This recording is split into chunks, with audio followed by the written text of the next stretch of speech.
തലസ്ഥാനത്ത് ഒരു കപ്പൽ വന്നുപോയി, ഇനിയൊരു കപ്പൽ വരുന്നുണ്ട്. ഇന്നത്തെ റിപ്പോർട്ട് ആരംഭിക്കുന്നു.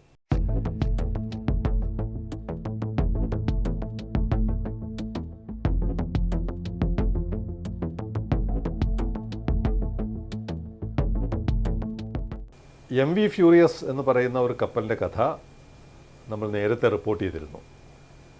ഫിലിപ്പീൻ ക്രൂ അടങ്ങുന്ന ക്യാപ്റ്റനും മറ്റുള്ളവരും ചേരുന്ന ഒരു ഫിലിപ്പീൻ കഥയാണ് MV ഫ്യൂറിയസ് എന്ന് പറയുന്ന ആ കപ്പലിൻ്റെ കഥയിലൂടെ പറയാൻ ശ്രമിച്ചത്. ഇവിടെ പറയുന്നത് മറ്റൊരു ഫിലിപ്പീൻകാരനാണ്, ഫിലിപ്പീൻ സിറ്റിസനാണ്, ബലിയോള ഇലസ്ട്രിസിമോ ഗിൽബർട്ട്. 59 വയസ്സുള്ള ഏബിൾ ബോഡീഡ് സീമാൻ, കപ്പലിൽ ഹെവി വർക്കുകളൊക്കെ ചെയ്യേണ്ടി വരുന്നവരെ കുറിച്ചാണ് അങ്ങനെ ഒരു വാക്ക്, ആ ഒരു തസ്തിക അതാണ്. ഏറ്റവും കായികക്ഷമത ആവശ്യമുള്ള ജോലികളൊക്കെ കപ്പലിൽ ചെയ്യുന്ന വിഭാഗമാണ്. ഗിൽബർട്ട് ഇപ്പോൾ ഈ റെക്കോർഡിംഗ് നടന്നുകൊണ്ടിരിക്കുമ്പോൾ ഒരു സർജറിക്ക് വിധേയനായിക്കൊണ്ടിരിക്കാം. ഏറ്റവും ഒടുവിൽ കിട്ടുന്ന വിവരം അദ്ദേഹത്തെ തിയേറ്ററിനുള്ളിൽ പ്രവേശിപ്പിച്ചു എന്നുള്ളതാണ്. എന്താണ് ആ സാഹചര്യം? എവ്ലിൻ മേഴ്സ്ക് എന്ന് പറയുന്ന ഒരു കപ്പൽ ജൂലൈ 25 ഹോംകിയോ ചൈന ആ പോർട്ടിൽ നിന്ന് യാത്ര തിരിക്കുന്നു. ഹോംകിയോ ചൈന, അത് കഴിഞ്ഞ് നാൻഷ, യൻഡിയാൻ, ഇത് മൂന്നും ചൈനയിലെ പോർട്ടുകളാണ്. അത് കഴിഞ്ഞ് മലേഷ്യയിലെ തഞ്ചുങ് പലപ്പാസ്, വളരെ നമുക്കെല്ലാം ഫെമിലിയർ ആയിട്ടുള്ളൊരു നാമമാണ് തഞ്ചുങ് പലപ്പാസ്. അത് കഴിഞ്ഞ് കൊളംബോ പോർട്ടിൽ ഓഗസ്റ്റ് 11 ആ കപ്പൽ വരുന്നു. ഇത് 14,000 കണ്ടെയ്നർ വഹിക്കുന്ന മേഴ്സ്കിൻ്റെ വലിയ കപ്പലാണ്. ഏകദേശം 399 മീറ്റർ നീളമുള്ള വലിയ കപ്പലാണ്. ഈ കപ്പൽ കൊളംബോയിൽ നിന്ന് യാത്ര തിരിച്ച് സുയസിലോട്ടാണ് പോകുന്നത്.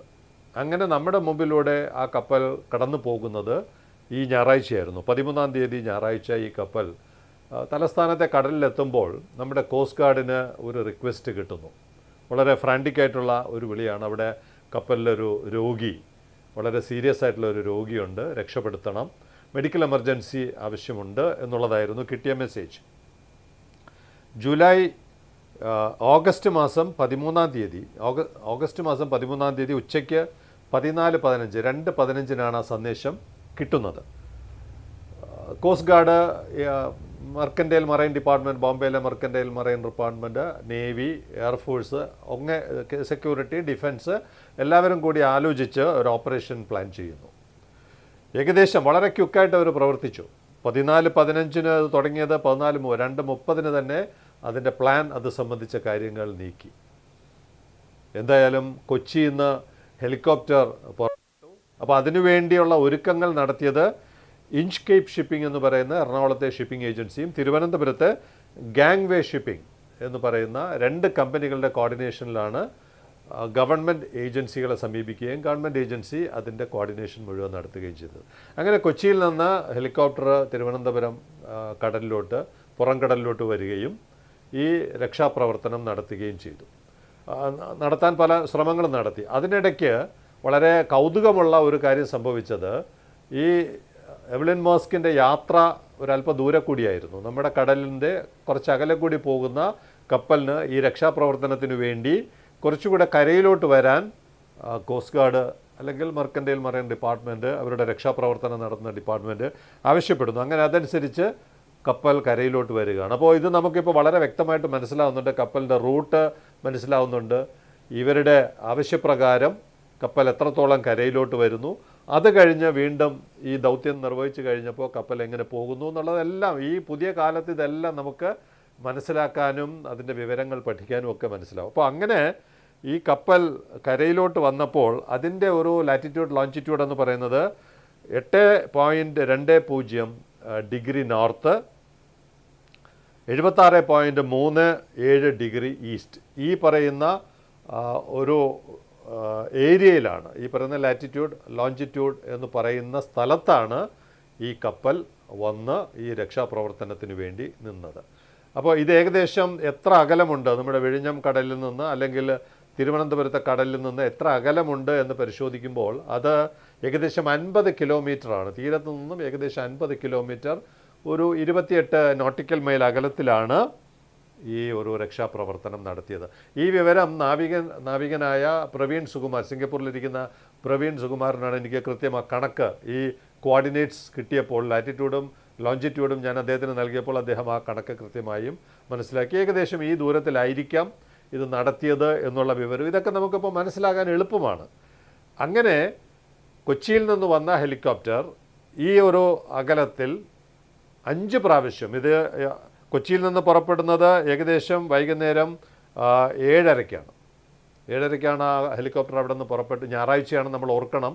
അവധി ദിവസമായിട്ടും കൂടി ഈ ഒരു റിക്വസ്റ്റ്, അതിൻ്റെ കോർഡിനേഷൻ, അതിൻ്റെ ക്രൂ മെമ്പേഴ്സ് എല്ലാവരെയും ഓർഗനൈസ് ചെയ്തുകൊണ്ട് വളരെ പെട്ടെന്ന് തന്നെ കൊച്ചിയിൽ നിന്നും ഹെലികോപ്റ്റർ വന്ന് രക്ഷാപ്രവർത്തനം നടത്താൻ ശ്രമിക്കുന്നു. പക്ഷേ 5 തവണ അവർ പരിശ്രമിച്ചിട്ടും, ഇത് നമ്മൾ മനസ്സിലാക്കണം, 14,000 കണ്ടെയ്നർ വഹിക്കുന്ന കപ്പലാണ് എവ്ലിൻ മേഴ്സ്ക് എന്ന് പറയുന്നത്. അപ്പോൾ ഡെക്ക് മുഴുവൻ കണ്ടെയ്നർ നിരന്നിരിക്കുന്നത് കാരണം ഈ സ്ട്രെച്ചറിൽ എയർലിഫ്റ്റ് ചെയ്യാൻ ബുദ്ധിമുട്ടുന്നു. അങ്ങനെ 5 തവണ ആ പരിശ്രമം നടത്തി പരാജയപ്പെട്ടപ്പോൾ അവർ തിരിച്ചു പോവുകയും കോസ്റ്റ് ഗാർഡിനെ ദൗത്യം ഏൽപ്പിക്കുകയും ചെയ്തു. അങ്ങനെ നമ്മുടെ വിഴിഞ്ഞത്തുള്ള കോസ്റ്റ് ഗാർഡ് ഈ രക്ഷാപ്രവർത്തനം 427 എന്ന് പറയുന്ന ഒരു ചെറിയ വെസലിൽ ഇതിലോട്ട് പോകുന്നു, കടലിലോട്ട് പോകുന്നു. ഈ പറയുന്ന 28 നോട്ടിക്കൽ മൈൽ അല്ലെങ്കിൽ 50 കിലോമീറ്റർ അകലത്തിൽ പോയി രക്ഷാപ്രവർത്തനം നടന്നു. അപ്പോൾ ആ രാത്രി അത് പോകുമ്പോൾ വളരെയധികം ലേറ്റായി, ലൈറ്റില്ല, കടൽ അറിയാമല്ലോ, സ്വെല്ലുണ്ട്, പ്രക്ഷുബ്ധമാകുന്ന കടലാണ്. അപ്പോൾ ആ ഒരു സാഹചര്യത്തിൽ കോസ്റ്റ് ഗാർഡ് വളരെ നല്ലൊരു പ്രവർത്തനം നടത്തുകയും കപ്പലിനടുത്ത് പോവുകയും, കപ്പലും ഈ ബോട്ടും തമ്മിലുള്ള അന്തരം നമുക്കറിയാമല്ലോ, ഇത്രയും ഉയരമുള്ള കപ്പലാണ്, കണ്ടെയ്നർ നിറഞ്ഞിരിക്കുന്ന കപ്പലാണ്. അതിൽ നിന്ന് അദ്ദേഹം വളരെ സഹകരിക്കാൻ പറ്റാത്തൊരവസ്ഥയിലാണ്. അദ്ദേഹം ഏകദേശം അബോധാവസ്ഥയിലാണ് രോഗി. അപ്പോൾ പൂർണ്ണമായും ഈ പറയുന്ന ഒരു മെക്കാനിക്കൽ വർക്ക് തന്നെയാണ് നടന്നത്. കപ്പലിൽ നിന്ന് സ്ട്രെച്ചറിൽ കോസ്റ്റ് ഗാർഡിൻ്റെ കപ്പലിലോട്ട്, ചെറിയ ഷിപ്പിലോട്ട് ഇദ്ദേഹത്തെ, ഗിൽബർട്ടിനെ ഇറക്കി ജെട്ടിയിലോട്ട് ഈ പറയുന്ന കോസ്റ്റ് ഗാർഡിൻ്റെ കപ്പൽ വരുമ്പോൾ രാത്രി 11:30-ആയി.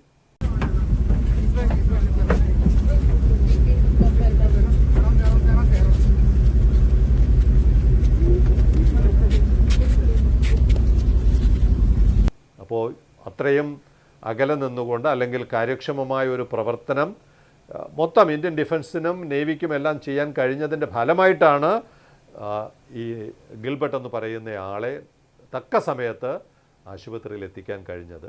ഇപ്പോൾ അദ്ദേഹം ജീവിതത്തോട് മല്ലിട്ടുകൊണ്ടിരിക്കുകയാണ്. സർജറിയുടെ ഫലം എന്താണെന്ന് ഇത് കഴിയുമ്പോഴായിരിക്കും ഒരുപക്ഷെ അറിയുന്നത്. ഈ റിപ്പോർട്ടിൽ അവതരിപ്പിക്കാൻ ശ്രമിക്കുന്നത് നമ്മുടെ തീരക്കടൽ ഇപ്പോൾ ഇത്തരം എല്ലാ പ്രവർത്തനങ്ങളും നടത്താൻ സജ്ജമായിട്ടുണ്ട്. നേവിയുടെ സഹായമുണ്ട്, എയർഫോഴ്സിൻ്റെ സഹായമുണ്ട്.